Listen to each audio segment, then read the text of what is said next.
এই ঘটনাটা ঘটেছিল আমাদের গ্রামের পাশের পুরনো রেল স্টেশনে। রেল স্টেশনটা এখন বন্ধ। কোনো ট্রেন থামে না, কোনো মানুষ যাতায়াতও করে না। লোকজন বলে রাতে সেখানে নাকি এক অদ্ভুত ছায়া ঘোরে, যার হাত নেই, শুধু লম্বা ছায়া আর ঠান্ডা নিঃশ্বাসের শব্দ। আমি এসব বিশ্বাস করতাম না, তাই একদিন রাতে ঠিক করলাম সব গুজব ভুল প্রমাণ করব। ফোনের আলো নিয়ে স্টেশনে পৌঁছালাম।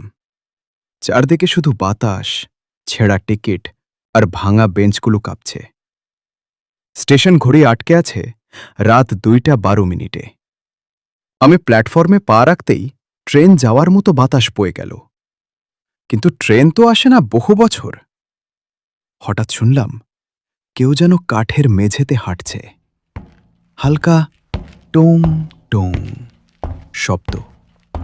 আমি আলো ধরলাম,